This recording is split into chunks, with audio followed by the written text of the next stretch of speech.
Nah, maksud saya gini, pada saat audiensi itu sudah 4 bulan nggak jalan. Terus akhirnya pas 1 tahun meninggalnya bapak, kita upload foto dan lain sebagainya, terus dikomen sama Pak Wali. Terus Pak Wali mengundang kita hari Jumat, maunya apa sih, gini. Masa Pak sudah sekian lama nggak kelar-kelar, sedangkan sudah audiensi nggak ada tindak lanjut. Saya bilang gitu, 4 orang perwakilan. Udah maunya apa? Maunya minta bantuan hukum untuk untuk minta keadilan ke PO. Bilangnya gitu. Terus 1 minggu berikutnya kami diundang lagi untuk bisa ketemu sama Pak Vito sama Pak Fajar itu. Terus sama Pak Vito ya disanggupi akan dituntut PO-nya secara ya ganti ruginya apa saja. Nah, terus kapan? Katanya mau rumah di kafe atau di kantornya Pak Vito, tapi sampai saat ini belum dipanggil, kita sendiri tidak merapat. Nah, terus yang merapat itu berarti yang masih lanjut, yang enggak karena nggak bisa grup, tapi satu persatu, katanya seperti itu, perorangan.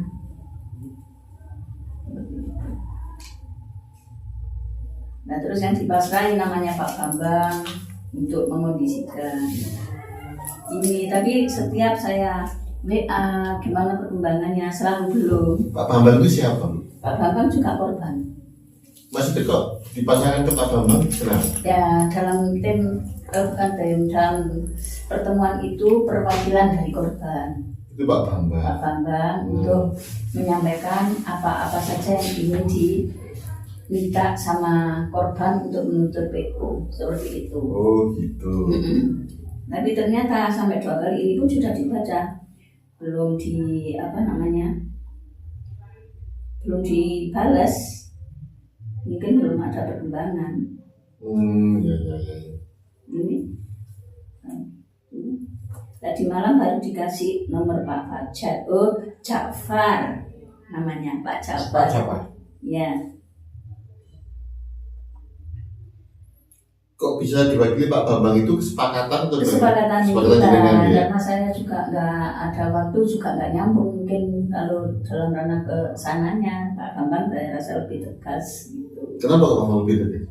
Karena beliaunya kan pengalamannya banyak, beliau kepala sekolah. Oh iya. Seperti itu. Sedangkan saya kan orang. Beliau ini juga korban sebenarnya. Iya, korban. Tapi mulai Bu Inga, Bu Luneng dan lainnya itu temannya Pak Bambang bahkan dekat. Selalu tanya ini itu, tapi jawabannya ya masih dikondisikan, masih dirapatkan, seperti itu. Iya. Nah, perwakilan ke Pak Bambang atau ke Pak Wito itu apa jenengan buat surat pernyataan apa kuasa gitu? Ke Pak Bambangnya? Ya. Enggak. Kalau ke Pak ya, Wito? Enggak juga. Katanya mau ketemuan sama Pak Wito sama Pak Jafar kapan untuk ada apa aja yang akan disampaikan atau dituntut untuk ke PO, kapan ketemuannya, tapi sampai sekarang belum. Kalau komunikasi dengan PO apa sudah pernah, Bu? Saya WA nggak dibalas. Sudah pernah tapi ya? Tapi sebelum pertemuan itu saya WA Pak Vito, gimana kelanjutannya apa gini, tapi ya dibaca, tapi ketemu sudah langsung di ruang Pemkot sana. Kalau yang ke PO, Bu, komunikasi apa yang pernah ada? Komunikasi ke PO pada saat sebelum sidang apa sudah keputusan? Jadi pokoknya apapun lah. Ya nggak ada, selain istrinya minta saya untuk berdamai, mau dikasih 1 juta setiap bulan selama 20 bulan. Terus tapi dengan syarat. Itu istri sopir berarti ya? Bukan, istri PO. Oh, istri pemilik PO. Iya. Tapi nggak saya tindak lanjuti karena pengalaman yang sudah uang dikasih 1-2 kali terus menghilang karena sedangkan rumahnya tinggal di sana, seperti itu. Pemilik PO janji berarti ngasih 20 juta itu ya? Per bulan 1 juta. Sampai 20 bulan. Sampai 20 ya kan 20 juta berarti. Tapi tidak pernah ya? Nggak pernah. karena saya juga nggak ngasih nomor rekening. Itu pidananya jalan nggak itu? Sidang pidananya? Nah, kita tahu-tahu untuk saksi pertama dipanggil untuk sebagai saksi Di pengadilan? di pengadilan 6 orang, dan jadi saksi itu pun saya sudah menegaskan ke Pak Hakim bahwa saya minta ini dan maksudnya untuk gak minta tuntutan apapun, dan saya hanya minta rumah saya ditebus karena ini yang tulang punggung untuk membayar kan rumah jadi maksudnya rumah ini yang saya tempati kan masuk di bank, barusan ke top up seperti itu. sekarang akhirnya ditebus sama sudah. Terus Pak Hakim bilang itu periode baru dietaskan Ibu, ini diam tapi nggak ada hitam di atas putih, tapi saksinya satu ruangan termasuk korban ada. Tapi sampai beliaunya bebas dari hukuman. Bebas terus? Kan sudah dipastikan 8 bulan untuk PO. Oh iya. PO-nya 8 bulan, untuk supirnya 1 tahun 6 bulan. Iya. Ada kok WA-nya PO, istri PO. Nah selama ini jenengan yang sudah pernah diberi santunan apa sudah ada? Ya selain jasa raharja yang nggak ada. Jasa saja baru ya? Iya, Kalau dari pemerintah kota? nggak ada. Ya paling pas saya ngeblank, beliaunya dari pihak aparat ke sini istilahnya melayat bapak itu ngasih amplop, layat ya, ngasih beras, ngasih apa seperti itu. Ke semua berarti yang korban juga? Iya, untuk ke semuanya. Kalau dapat dari jasa raharja berapa? 50. Itu semua sudah dapat, sudah nggak ada masalah berarti dari jasa raharja? Nggak ada. Dan itu pun pernyataan Pak Bambang waktu tanya PO-nya, Pak Robi selaku PO itu mengeluarkan jasa raharja itu karena sudah bayar 102 juta ke jasa raharja, sebab itu mau dikeluarkan, terus dikeluarkan untuk para korban. Saya bilang meskipun nggak dikeluarkan, kalau jasa raharja setahu saya keluarga ada orang meninggal meskipun nggak pakai mobil atau motor, kalau di jalan kecelakaan otomatis dapat jasa raharja, bukankah itu uang pajak atau asuransi jalan, saya bilang gitu. Terus? Setahu saya seperti itu, tapi kok malah PO-nya bayar di jasa raharja 102 juta loh waktu dikemukakan di PO kemarin. Menurut Pak Bambang? Pak Bambang dikasih tahu sama PO di sana. Jadi nggak mau tahu urusan ini dan itu karena katanya sudah pahit, nggak ada uang, karena beliaunya sudah bayar untuk dicairkan jasa raharja itu. Iya. Kalau yang dari pemerintah kota ada apa loh? Janji bagaimana? Hearing dengan DPR waktu itu. Ya cuma itu saja, minta bantuan hukum dan lain sebagainya sampai detik itu pun nggak ada lanjutannya. Hasil hearing DPR nggak ada. Ya katanya saya kan anak saya terus terang ke pihak hukum. Waktu hearing itu anak saya WA ke Bu Inge selaku kuasa hukum atau pakar hukum, saya nggak tahu ya, sama Bu Neng, gimana perkembangannya, masih dikondisikan, masih dirapatkan, itu saja sampai 4 bulan, sampai Bapak 1 tahun persis waktu kita selamatan itu masih dirapatkan, masih dirundingkan, masih dirapatkan seperti itu. Tapi ya ada baiknya pas anak saya mau bukan 1 tahun itu dari pihak puskesmas, Dokter Icang menemui saya menanyakan keadaan kesehatan saya seperti itu. Gimana kesehatan ibu? Sebenarnya menemui bapak kita nggak ada Pak, yang ada saya. Terus gimana? Waduh Pak, ibu itu bukan karena saya hanya ngecek kesehatan menemui di warung.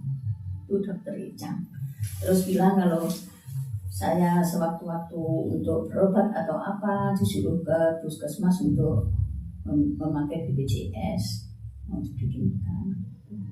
Ya. Berarti dari pihak Pemkot belum ada komitmen atau janji atau apapun Bu ya? Ya cuma janji membantu apa? Dulu itu kita kan nyari LBH, Lembaga Bantuan Hukum, tapi satu pun karena kita ya nggak ada uang, nggak ada yang maju. Padahal saya sudah sepakat dengan seseorang yang masih teman dengan saya. Istilahnya seperti ini, sebelum ketemu Mas Hari, aku jangan tolong. Kita nggak tahu apa-apa, orang awam dikumpulkan para korban. Bilangnya, ya diselidiki dulu. Ya kalau PO-nya itu bisa bayar, kalau nggak bisa bayar kita hanya menang di atas kertas seperti itu. Setelah itu nggak ditindaklanjuti. Sampai akhirnya saya ketemu Mas Hari untuk mengadakan hearing itu. Sebelumnya itu sudah ketemu pengacara, seperti itu. Kalau harapannya dengan apa sebenarnya Bu? Mintanya apa? Inginnya bagaimana? Ya seperti yang saya utarakan dari awal, sekarang sudah nggak ada hubungannya lagi dengan Bapak. Karena Bapak sudah tenang, saya anggap seperti itu biar pikiran saya padang ya. Ya. Saya akan mulai jadi saksi sampai dipanggil waktu di Polres kepolisian.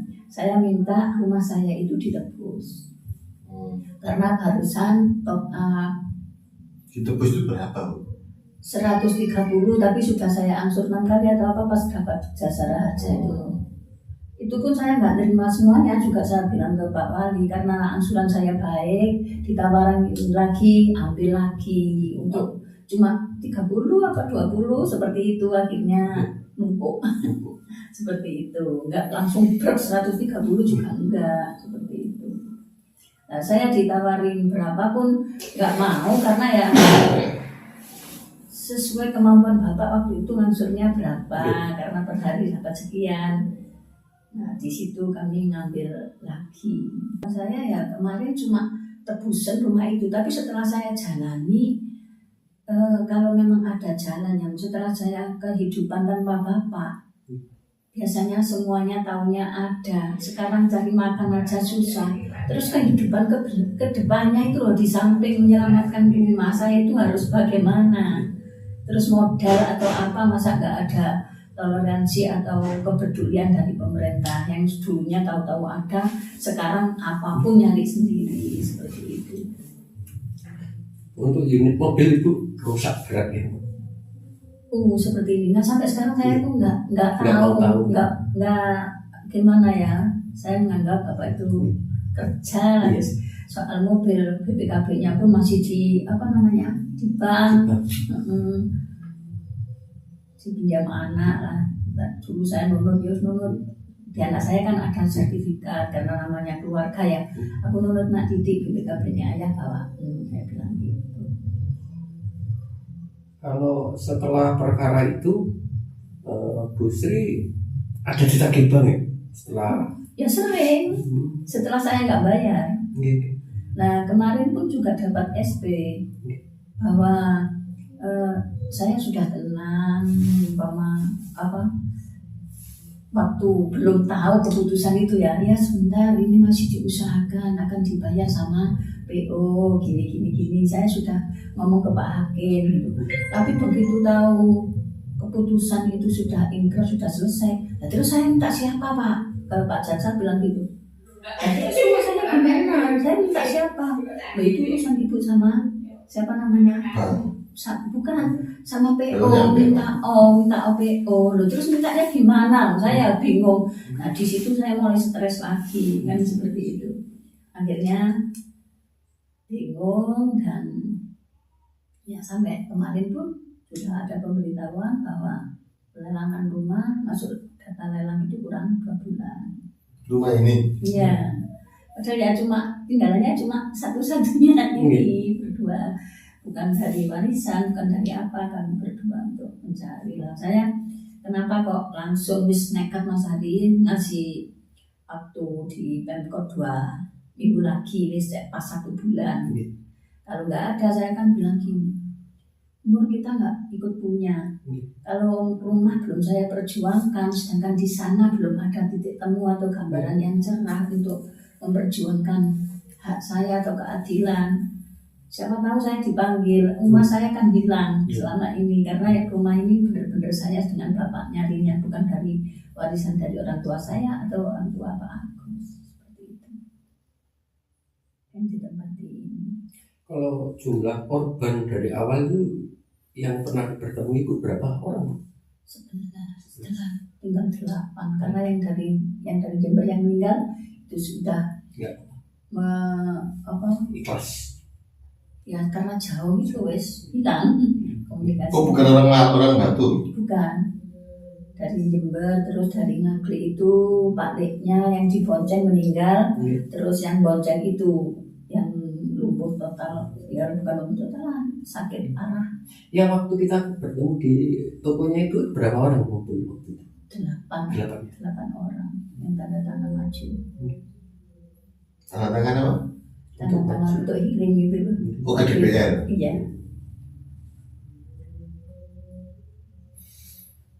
Ngaglik itu mana sih? Ngaglik tempat saya. Oh, kok berapa?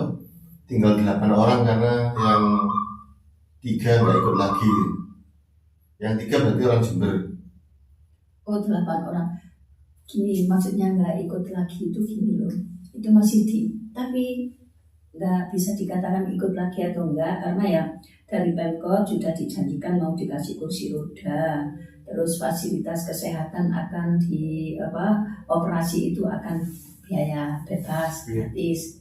Tapi kemarin itu curhat-curhatan, setelah curhat dengan saya tak telepon lagi segala macam kok nggak mau ngangkat, tapi nggak mau baca, nggak ada apa saya juga nggak tahu karena beasiswa anak saya ya belum dikasih, bilangnya gitu, katanya dikasih beasiswa yang jadi tulang punggung sekarang sakit total itu. Terus mau operasi ya tunggu seperti BPJS lainnya, sedangkan dia kesakitan seperti itu. Seperti itu.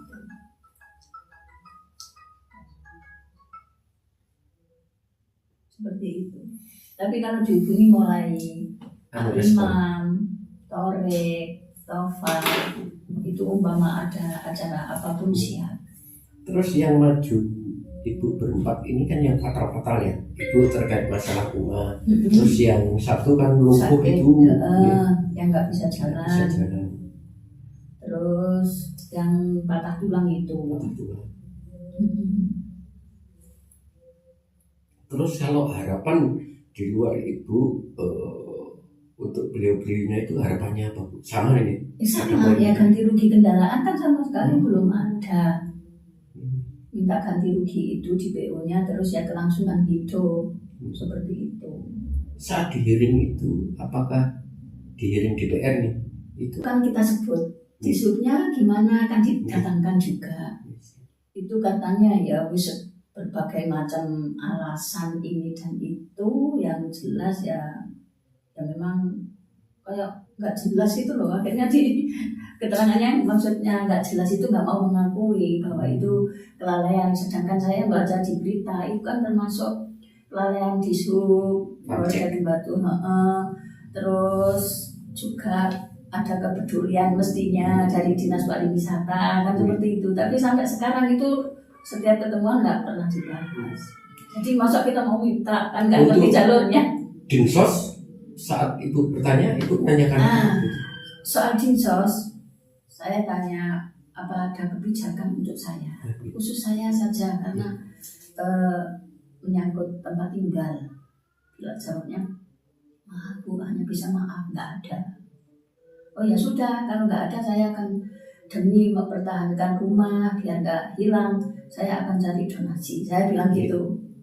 Harus izin dulu ya, ya. Saya bilang ya saya izin. Nanti tak izin kalau sudah kepepet. Saya bilang gitu.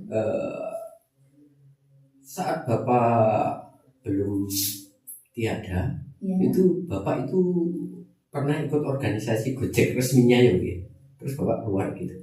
Iya. Ya tetap meski pada saat ini masih resmi, akunnya segala macam yang viral, serangga kerja pulang surga itu kan ya masih jemput orang, itu masih nyambung, bukan offline namanya, tapi online dengan Gojeknya. Dan itu juga sudah ada kepedulian di kantornya, sudah ada kepedulian karena saya yang ngurusin.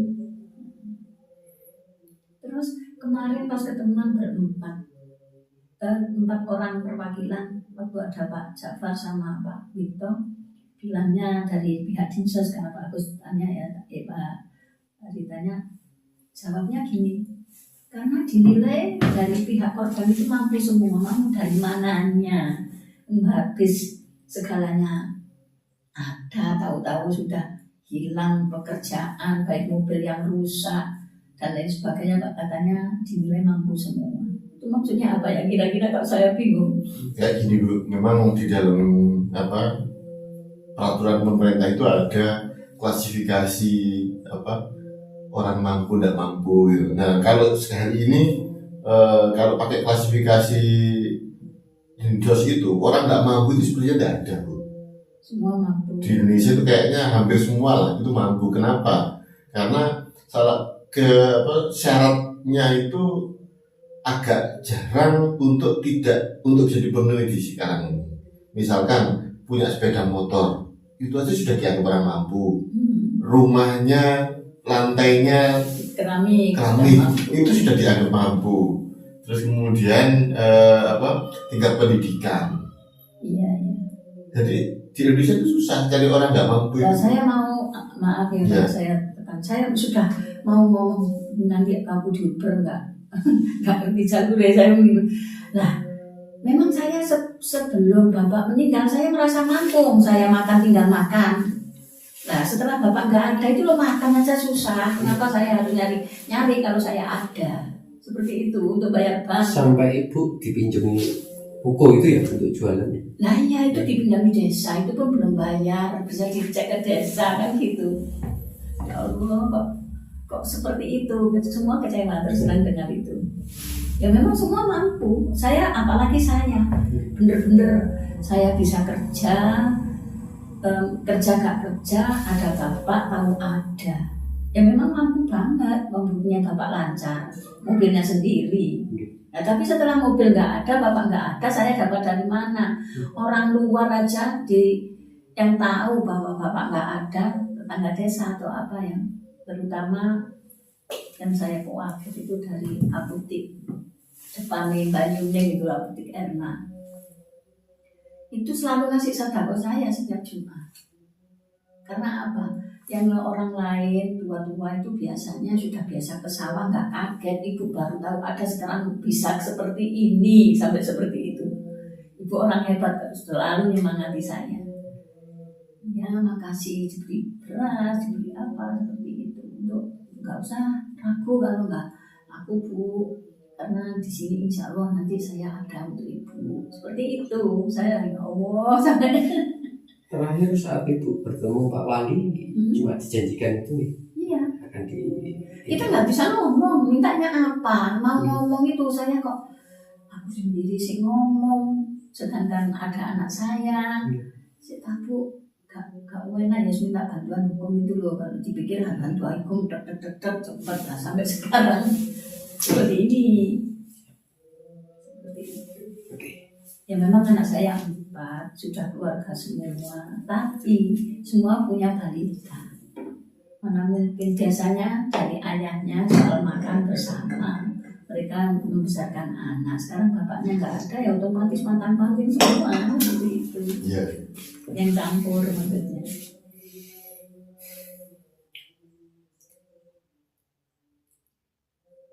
Rumah ini berarti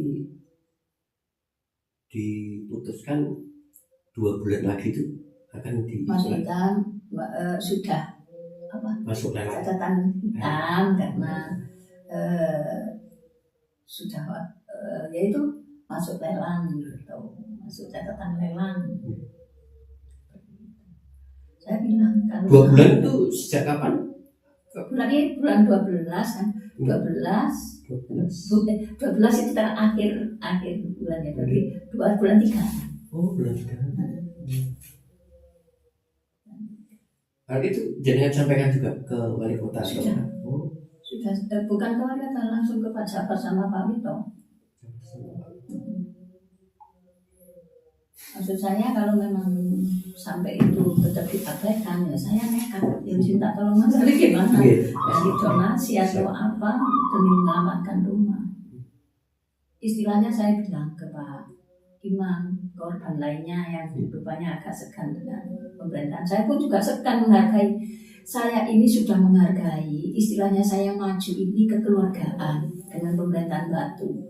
Tapi kalau kekeluargaan tidak dihiraukan sampai mengorbankan rumah saya, langsung lelang, saya ya dengan terpaksa nyari jalan lain untuk usaha menyelamatkan rumah saya bilang gitu.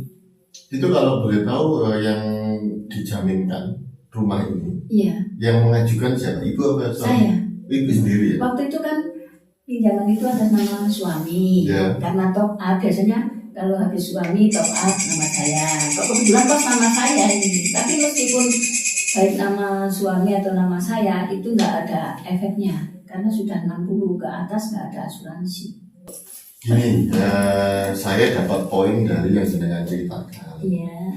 Saya coba, mohon maaf saya juga belum terlalu paham terkait dengan hak dan kewajiban dari pemerintah kota terkait dengan ini. Iya. Tapi nanti saya akan pelajari lebih lanjut sebenarnya di dalam konteks permasalahan yang jenengan hadapi itu sejauh mana kewenangan dan kewajiban dari pemerintah kota.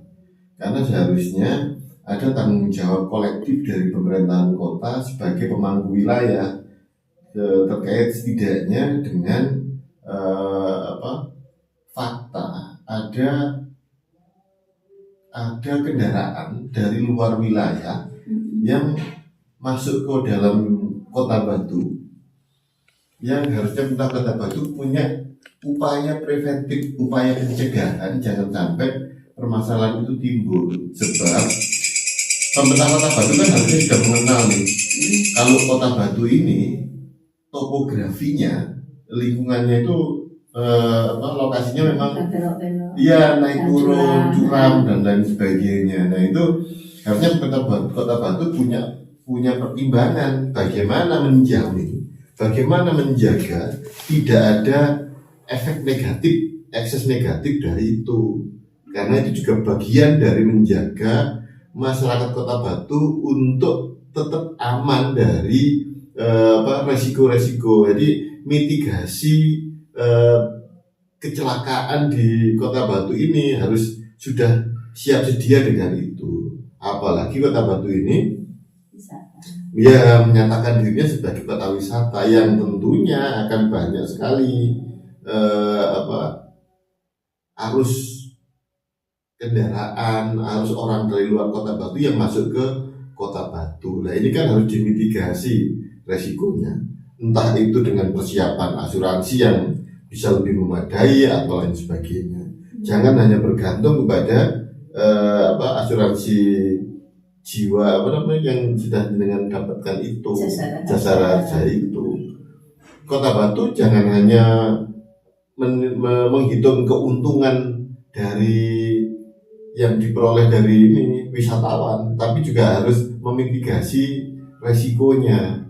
Hak-haknya masyarakat Kota Batu jangan sampai dikorbankan dengan tingginya resiko dari arus perpindahan orang dengan kendaraan yang semakin padat ke tujuannya itu, dengan tujuan wisata tadi itu. Nanti saya akan bahas lebih lanjut kira-kira apa yang bisa kita temukan, nanti saya sharekan ke pendengar. Maaf Pak ya, ini terus terang saya kan benar awam masalah hukum ini dan tatanan semacam ini. Tapi untuk menyelamatkan rumah saya karena kurang 2 bulan, saya harus tanya-tanya ke siapa. Kalau kan gak mungkin sekarang ngomong ke PO sekarang dibayar. Apakah saya nyalahi aturan kalau saya nyari donasi? Gak ada aturan. Gak ada. Orang namanya orang kena musibah terus kemudian tidak berdaya untuk melakukan perlawanan, ya harusnya tidak apa-apa untuk melakukan itu. Makanya karena saya ya mau pinjam siapa, minta. Banknya itu bank apa Bu? Mandiri. Bank Mandiri. Ibu itu nggak berapa lama sudah? Itu barusan pinjam minjem. Sebelum kecelakaan. Top up-nya itu bulan 12 tanggal 26. Bapak nggak ada yang bulan, jadi belum ngangsur sama sekali. Gitu. Oh begitu. Iya. Kalau sampai sekarang Tapi saya ngangsur sudah 6 kali atau berapa? Sampai sekarang ini. Nah, itu kan berarti sudah berhenti. Waktu saya kalau ada, kenapa sih harus saya uang segitu untuk ini itu, kalau bisa membayar kenapa saya harus dia nggak saya bayarkan, nggak mungkin. Yeah. Uang 50 juta itu untuk macam-macam itu kurang sebenarnya, tapi saya tetap memberatkan menyelamatkan bank. Yeah. Tapi tetap nggak bisa. Yeah. Saya akhirnya mikir sudah. Kalau Bu, kalau misalkan ada aturan hukum juga, kalau sudah beberapa kali gagal bayar, itu sebenarnya sudah tidak bisa untuk dinaikkan lagi, bunganya harus berhenti. Iya sudah. Saya datang berhenti. kita dikasih tahu. Kemarin juga pas ketemuan Bu Nuni bilang nanti ada yang dinsos ke bank. Untuk apa Bu? Untuk memberhentikan bunga. Sudah Bu, sudah ke rumah ketua bank, sudah ke rumah, sudah bilang bank sudah bunga sudah dihentikan. Tapi ada Pokoknya. 2 bulan, pokoknya itu harus selesai. Bulan itu. Ya. Saya